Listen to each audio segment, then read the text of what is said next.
Welcome to all of you guys. My name is Mohammad Sadiq. इस series का part 10 हम discuss करने वाले हैं और ये सीरीज़ जो है काफ़ी हमारी लंबी चलेगी क्योंकि qualitative research and quantitative research जो है ये रिसर्च एप्टीट्यूड की जो है एक तरीके से बुनियाद है।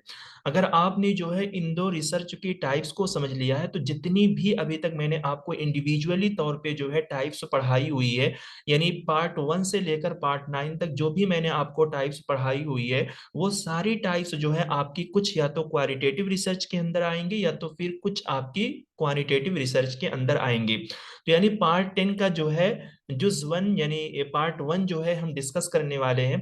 तो आज की ये क्लास जो है काफी इंटरेक्टिव होने वाली है, यानी काफी मीनिंगफुल जो है क्लास है। माई हम्बल रिक्वेस्ट आप लोगों से है कि आप जरूर जो है इस क्लास के अंदर जो कुछ भी मैं आपको फ्यूचर बता रहा हूँ क्वालिटेटिव रिसर्च के ताल्लुक से आप जरूर नोट करो। अगर एक बार आप इन चीजों को नोट कर लोगे, ठीक है, तो हमेशा के लिए जो है आपकी ये झंझट या फिर जो भी इस तरीके के आपके अंदर डाउट्स आते रहेंगे क्वालिटेटिव एंड क्वांटिटेटिव रिसर्च को लेकर, वो सारे आपके दूर हो जाएंगे। ठीक है, तो पहले पहले हम समझते हैं कि क्वालिटेटिव रिसर्च है क्या। Qualitative research is used to understand people's experience, attitudes, behavior and lived phenomena। ठीक है, यानी जिस तरीके से हमारी एक्सप्लोरेटरी रिसर्च होती है या इंडक्टिव रिसर्च होती है, सेम उसी तरीके से क्वालिटेटिव रिसर्च भी काम करती है। क्वालिटेटिव रिसर्च में हम क्या करते हैं, लोगों के एक्सपीरियंस को यानी लोगों के तजुर्बे को हम समझते हैं, उनके एटीट्यूड्स को, उनके बिहेवियर यानी उनके रवैयों को हम समझते हैं और उस चीज को समझते हैं यानी उस इवेंट को समझते हैं जिसको उन्होंने झेला है, जिसको उन्होंने जिया है। ठीक है, एग्जाम्पल के तौर पे जैसे अभी कोरोना जो है रिसेंट में एक महामारी थी जो अभी गई हुई है। ठीक है, तो मान लीजिए आप वो उन लोगों का इंटरव्यू ले रहे हैं जिनको कोरोना की बीमारी हुई है, तो यानी उनको हम कह सकते हैं कि लिव्ड फिनोमिना, यानी इन बंदों ने या इन पर्सन ने जो है कोरोना की महामारी को या कोरोना जैसे बीमारी को क्या किया है, झेला है, जिया है। तो अब क्वालिटेटिव रिसर्च अगर हम करेंगे तो हमें इन बंदों से इंटरव्यू लेना पड़ेगा, यानी हमें पूछना पड़ेगा कि जब आपको कोरोना हुआ था तो आप किस किस तरीके की डिफिकल्टी आपके सामने आ रही थी, क्या परेशानियां आपको आ रही थी या क्या मुसीबतें आपके साथ आ रही थी। तो वो जिनको हुआ है, जिन्होंने उस चीज का एक्सपीरियंस किया है, जिन्होंने उस फिनोमिना को जिया हुआ है, तो वो आपको इंटरव्यू के जरिए अपना एक्सपीरियंस जो है शेयर करते हैं। ठीक है, तो ये होती है क्वालिटेटिव रिसर्च। तो क्वालिटेटिव रिसर्च में आपको याद रखना है कि जहां पर हम लोगों के एक्सपीरियंस को, उनके बिहेवियर को और लिव्ड फिनोमिना को हम डिस्कस करते हैं, यानी उस चीज को हम समझने की कोशिश करते हैं। Start with observation and and with a theoretical position. ठीक है, तो यानी यहाँ पे हमारी ये जो रिसर्च होगी वो ऑब्जर्वेशन से शुरू होती है। ऑब्जर्वेशन हो सकता है, इंटरव्यू हो सकता है, कोई भी मेथड इस्तेमाल हो सकता है, लेकिन एंड में हम एक थ्योरी जो है यहाँ पर जनरेट कर देते हैं। इसी वजह से हम इसको इंडक्टिव इन नेचर कहते हैं। और इंडक्टिव का मतलब क्या होता है कि कोई भी एक चीज जो स्पेसिफिक होती है और उससे रिलेटेड जो है हम एक थ्योरी जो है बना देते हैं, इसी वजह से इसको स्पेसिफिक थ्योरी भी बोलते हैं। क्वालिटेटिव रिसर्च के जो है मेन पॉइंट यहाँ पे है, it generate non numerical data. ठीक है, यानी यहाँ पे जो हमें डेटा मिलता है, ठीक है, यानी जो इंटरव्यू लेकर हम लोगों से उनके एटीट्यूड को, एक्सपीरियंस को और उस फिनोमिना को जो हम इंटरव्यू लेकर हम नॉलेज को गैदर करते हैं, जमा करते हैं, तो वो डेटा जो होता है हमारा नॉन न्यूमेरिक फॉर्म में होता है। न्यूमेरिक मीन्स होता है नंबर, यानी यहाँ पर जो हमें डेटा मिलेगा वो नंबर के फॉर्म में, नंबर की शक्ल में नहीं होगा, बल्कि लैंग्वेज के फॉर्म में होगा, वर्ड के फॉर्म में होगा या पिक्चर के फॉर्म में होगा, लिखे हुए होते हैं। ठीक है, तो इन कुछ फ्यूचर हम क्वालिटेटिव रिसर्च के जो है पहले हम जानेंगे, और ये सारे के सारे फ्यूचर जो है आपके पीवाईक्यूज से निकाले गए हैं। तो ये सारी चीजें आपको फुल फ्लेज वे में एक जहां पर एक स्लाइड पे दी जा रही है इस एक वीडियो में। ठीक है, तो आपके लिए बहुत आसानी है, आप जरूर इन सारे फ्यूचर को नोट करें। ठीक है, जब भी आप लोग पीवाईक्यूज करेंगे तो हमेशा ये सारे फ्यूचर बार बार क्वेश्चन में आते रहते हैं।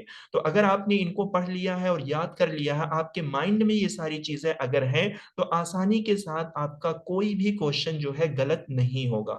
ठीक है, देखिए इसका पहला पॉइंट है qualitative present the data in the form of language यानी वर्ड या पिक्चर। ठीक है, तो दोनों वर्ड यूज किए जाते हैं और बार बार क्वेश्चन पूछा जाता है कि क्वालिटेटिव रिसर्च में जो हमें डेटा मिलता है यानी जो हमें नॉलेज मिलती है, क्या वो नंबर की शक्ल में लिखी हुई होती है? नहीं, बल्कि वो लैंग्वेज यानी वर्ड के फॉर्म में या फिर पिक्चर के फॉर्म में जो है लिखी हुई होती है। ठीक है, पिक्चर की फॉर्म का मतलब ये होगा यानी इमेज की शक्ल में वो चीजें आपको बताई जाएंगी।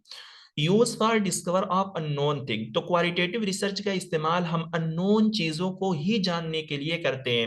यानी अगर हमें किसी के फिनोमिना के बारे में जानना है, किसी को अगर कोविड हुआ था तो हमें नहीं मालूम कि कोविड जिस बंदे को हुआ था या जिनको होता है उनको इस तरीके की बीमारियां भी होती है या उनको इस तरीके की परेशानियां भी होती हैं।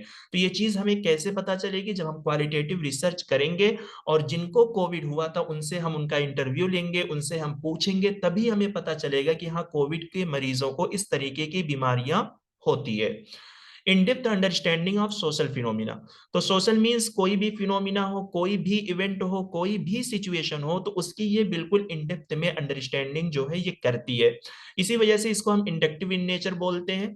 इसको सब्जेक्टिव बोला जाता है यानी बायस्ड बोला जाता है। ठीक है, सब्जेक्टिव मीन्स यानी यहाँ पे जो हम डेटा लेते हैं ना वो डेटा हमारा गलत हो सकता है। ठीक है, यानी इसमें जो हमारा डेटा होता है वो 100% जो है एक्यूरेट नहीं होता है। ठीक है, इसी वजह से इसको सब्जेक्टिव बोलते हैं। जैसे एग्जांपल के तौर पे आपने जो है कर्नाटका के 5 ऐसे कोविड के मरीजों से जो है इंटरव्यू लिया। ठीक है, और उन 5 कोविड के मरीजों ने जो है या पेशेंट ने जो है आपको बताया कि जब हमें कोविड हुआ था तो हमारे पेट में क्या था, पेन हो रहा था, दर्द हो रहा था। ठीक है, बट वहीं पर आपने लखनऊ के 5 ऐसे कोरोना के मरीजों का इंटरव्यू लिया, उन्होंने कहा कि हमें कोरोना हुआ था तो हमें किसी भी किस्म की कोई परेशानी, कोई भी दिक्कत नहीं थी। ठीक है, तो यहाँ पर जो हमें डेटा मिला वो अलग मिला और यहाँ पे जो हमें डेटा मिला वो अलग मिला। तो क्या अगर आपने कर्नाटका वाला जो डेटा लिया था, क्या इस चीज को आप जनरलाइज कर सकते थे? यानी आप ये नहीं बोल सकते थे यहाँ पर कि जितने भी कोविड के मरीज हैं उनको इस तरीके की बीमारियां हो सकती हैं, उनके पेट में दर्द होगा। ठीक है, नहीं कह सकते। इसी वजह से इसको हम सब्जेक्टिव बोलते हैं, यानी यहाँ पे जो हमारा डेटा होता है वो पूरी तौर पे एक्यूरेट 100% में नहीं होता। इसी वजह से इसको बायस्ड या सब्जेक्टिव इन नेचर बोलते हैं। ठीक है, यानी क्वांटिटेटिव रिसर्च के मुकाबले में क्वालिटेटिव रिसर्च जो होती है वो सब्जेक्टिव होती है यानी बायस्ड होती है। इसमें गलती होने के चांसेस हो सकते हैं, यानी जो डेटा हमने जमा किया है वो डेटा हमारा गलत हो सकता है। ठीक, और यहाँ पे जो डेटा होता है वो नॉन न्यूमेरिक डेटा होता है। ठीक है, न्यूमेरिक डेटा वो क्वांटिटेटिव रिसर्च में होते हैं, यहाँ पर नॉन न्यूमेरिक डेटा होता है। इसको हम नेचुरलिस्टिक इंक्वायरी बोलते हैं। क्यों बोलते हैं? यानी जिस भी नेचुरल इन्वायरमेंट में हम रहते हैं, जो भी नेचुरल फिनोमिना हमारे साथ हो रहा है, उन सारे फिनोमिना की स्टडी कौन करता है? क्वालिटेटिव रिसर्च करता है। ठीक है, जैसे कोविड आपका एक नेचुरल फिनोमिना था, एक नेचुरल जो है महामारी थी, ठीक है, पेंडेमिक थी। ठीक है, यानी हम बोल सकते हैं कि वबा थी जो पूरी दुनिया में फैली हुई थी। ठीक है, इसी नेचुरल इन्वायरमेंट में, तो उसको हमें इंक्वायर करने के लिए, उसको डिस्कवर करने के लिए हम क्वालिटेटिव रिसर्च का इस्तेमाल करते हैं। क्वालिटेटिव रिसर्च में डेटा लेने के लिए हम ऑब्जर्वेशन मेथड का इस्तेमाल करते हैं या फिर इंटरव्यू मेथड का हम इस्तेमाल करते हैं। यहाँ पे हाइपोथेसिस जो है रिसर्चर सिर्फ बनाता है, लेकिन हाइपोथेसिस जो है वो टेस्ट नहीं करता। तो हाइपोथेसिस क्या होती है, इसके लिए आप हमारे साथ बने रहिए, हम सेपरेट क्लास में आपको जरूर बताएंगे कि हाइपोथेसिस होती क्या है। बट क्वालिटेटिव रिसर्च के ताल्लुक से आप यहाँ पर जानो कि यहाँ पर रिसर्चर जो है सिर्फ हाइपोथेसिस क्या करता है, जनरेट करता है, क्रिएट करता है, बट हाइपोथेसिस यहाँ पर टेस्ट नहीं होती। हाइपोथेसिस टेस्ट जो है वो क्वांटिटेटिव रिसर्च के अंदर की जाती है। डायरेक्ट सोर्स ऑफ डेटा, ठीक है, यहां पर डेटा लेने का जो सोर्स होता है वो डायरेक्ट होता है, इनडायरेक्ट नहीं होता। डायरेक्ट मींस जैसे अगर किसी भी कोविड के मरीज से आप डेटा ले रहे हो तो डायरेक्टली आप तो या उसको जाकर ऑब्जर्व करोगे या फिर डायरेक्टली आप उसका क्या करोगे, इंटरव्यू लोगे। ठीक है, तो इसी वजह से इसको बोला जाता है कि डायरेक्ट सोर्स ऑफ डेटा ही जो है क्वालिटेटिव रिसर्च फॉलो करती है।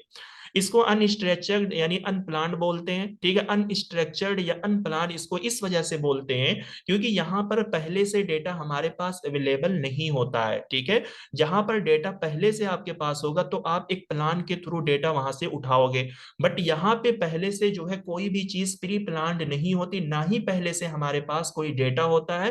क्योंकि रिसर्चर जो है जब लोगों के बिहेवियर को, उनके एक्सपीरियंस को और लिव्ड फिनोमिना को डिस्कवर करता है तो अनप्लान्ड वे में ही करेगा। जैसे कर्नाटका के कुछ मरीज का इंटरव्यू लिया, यूपी के कुछ मरीज का इंटरव्यू लिया, ठीक है, इसी तरीके से मुंबई के कुछ मरीज का इंटरव्यू लिया, बिहार के कुछ मरीज का जो है इंटरव्यू लिया। तो ये क्या है, अनप्लान्ड है, ठीक है, कुछ यहां से डेटा ले रहा है, कुछ यहां से ले रहा है, कुछ यहां से ले रहा है, कुछ यहां से ले रहा है। अगर पहले से आपके पास डेटा होता तो आप अपने अकॉर्डिंगली जो है पहले से सारी चीजें प्लान करके ही आप रिसर्च कर लेते। बट यहाँ पे हमारे पास डेटा पहले से अवेलेबल नहीं होता, इसी वजह से इसको हम अनस्ट्रक्चर्ड या अनप्लान्ड रिसर्च बोलते हैं, या इसको हम फ्लेक्सिबल या फील्ड रिसर्च का नाम देते हैं। तो क्वालिटेटिव रिसर्च के गोया बहुत सारे नाम होते हैं। क्वालिटेटिव रिसर्च को हम अनस्ट्रक्चर्ड रिसर्च बोलते हैं, अनप्लान्ड रिसर्च बोलते हैं, फ्लेक्सिबल रिसर्च बोलते हैं, फील्ड रिसर्च बोलते हैं, ये सारा इसी का नाम होता है। तो हमें कंसेप्ट समझने में देरी होती है, अगर हम कंसेप्ट को समझ जाएंगे तो फिर हमें इन टर्मों में कोई भी दिक्कत नहीं होगी। ठीक। अब देखिए, जब भी हम रिसर्च करते हैं तो रिसर्च में जो हम सैंपल लेते हैं वो सैंपल लेने के दो तरीके होते हैं। एक होता है प्रोबेबिलिटी सैंपलिंग, एक होता है नॉन प्रोबेबिलिटी सैंपलिंग। तो नॉन प्रोबेबिलिटी सैंपलिंग जो यूज की जाती है वो क्वालिटेटिव रिसर्च में की जाती है, और प्रोबेबिलिटी सैंपलिंग जो है वो क्वांटिटेटिव रिसर्च में की जाती है। अब probability and non probability sample है क्या, इसको हम आगे की क्लास में बताएंगे। जैसे एक एक करके हम सारी टाइप्स आपके सामने डिस्कस कर रहे हैं और हम क्वालिटेटिव रिसर्च पे पहुंच गए हैं, तो वैसे हम आपको हाइपोथेसिस, प्रोबेबिलिटी सैंपलिंग और दीगर सारी चीजें जो है इस चैनल के माध्यम से आपको देंगे, खूब आसानी के साथ आप चीजों को समझोगे। इसको ओपन इंडेड क्वेश्चन कहा जाता है। ओपन इंडेड का मतलब क्या होता है कि जैसे जब भी आप किसी का इंटरव्यू लेते हो, ठीक है, तो वो इंटरव्यू आपका क्या होगा, एज अ रिसर्चर अनस्ट्रक्चर्ड होगा, यानी पहले से प्री प्लान नहीं होगा, ठीक है। तो आपके पास जितने भी क्वेश्चन होंगे, आप अपने क्वेश्चन को या अपनी सवालात को जो है आप जरूर पूछोगे, ठीक। और यहाँ पे रिसर्च करने का जो तरीका होता है उसमें जो हम सिंपल लेते हैं, सिंपल की साइज जो होती है वो रिसर्चर यहाँ पे क्या करता है, स्मॉल रखता है। लार्ज सिंपल जो है वो क्वांटिटेटिव में रखा जाता है और स्मॉल सिंपल जो है वो क्वालिटेटिव में रखा जाता है। नॉन पैरामेट्रिक टेस्ट यहाँ पे यूज किए जाते हैं। पैरामेट्रिक टेस्ट जो है वो आपका कहाँ पे यूज किया जाता है, वो क्वांटिटेटिव रिसर्च के अंदर यूज किए जाते हैं। और non parametric, non probability sampling, ये दोनों चीजें जो है वो आपकी क्वालिटेटिव रिसर्च के अंदर यूज की जाती हैं। सोशल साइंस इसको बोलते हैं, यानी क्वालिटेटिव रिसर्च को जो है पोस्ट पॉजिटिविज्म यानी सोशल साइंस भी बोलते हैं। और इंपीरिकल रिसर्च जिसको हम एक्सपीरियंस बोलते हैं। देखिए, इंपीरिकल रिसर्च में क्या होता है कि जहां पर हम लोगों के एक्सपीरियंस को, लोगों के फिनोमिना को जो है हम डिस्कवर करते हैं। तो गोया क्वालिटेटिव रिसर्च के अंदर इंपीरिकल रिसर्च, पॉजिटिविज्म यानी सोशल साइंस, एक्सपीरियंस, ये सारी चीजें जो है वो क्वालिटेटिव रिसर्च का पार्ट बनती हैं, यानी क्वालिटेटिव रिसर्च के अंदर ही आती हैं। तो अब मैंने आपको इन दो स्लाइडों में इतनी सारी टर्में आपको दे दी हैं जो आप खुद से स्टडी करके इन चीजों को नहीं निकाल सकते, और ना ही आपको कहीं पर इतनी अच्छे से ऑर्गेनाइज वे में ये चीजें दी जा सकती हैं। तो मेरी आप लोगों से बहुत ही रिक्वेस्ट है कि आप जरूर इन चीजों को नोट करें। अगर आप बिगिनर्स हो, अगर आप अभी पढ़ाई कर रहे हो या आपने अभी प्रिपरेशन शुरू किया है, आपको जरूर इन चीजों में आगे जाकर दिक्कत होगी। तो qualitative research and qualitative research जो है ये रिसर्च एप्टीट्यूड यूनिट की एक तरीके से बुनियाद है, क्योंकि जितनी भी रिसर्च की टाइप्स आप पढ़ने वाले हो वो दोनों इसी के अंदर आएंगी, यानी कुछ क्वालिटेटिव के अंदर आएंगे, कुछ क्वांटिटेटिव रिसर्च के अंदर आएंगे। तो इन टर्मों को आप जरूर अच्छे से नोट कर लो और आप अभी के लिए रट लो। अगर आपको समझ में आ रहा है तब भी अच्छा है, नहीं आ रहा है तो जैसे जैसे हम इस सीरीज को आगे बढ़ाते जाएंगे वैसे वैसे आपके क्वालिटेटिव रिसर्च के सारे कंसेप्ट, सारे डाउट्स, पैरामेट्रिक टेस्ट क्या होता है, नॉन पैरामेट्रिक क्या होता है, क्वालिटेटिव क्या होते हैं, ठीक है, ये सारी चीजें जो है आपको क्लियर हो जाएंगी। तो आज की क्लास को जो है यहीं पर खत्म करते हैं। तो अगर आप लोग चैनल पे नए हो तो आप जरूर चैनल को लाइक कीजिए, शेयर कीजिए, सब्सक्राइब कीजिए, बिकॉज शेयरिंग इज केयरिंग। मिलते हैं नेक्स्ट वीडियो में। Thank you so much.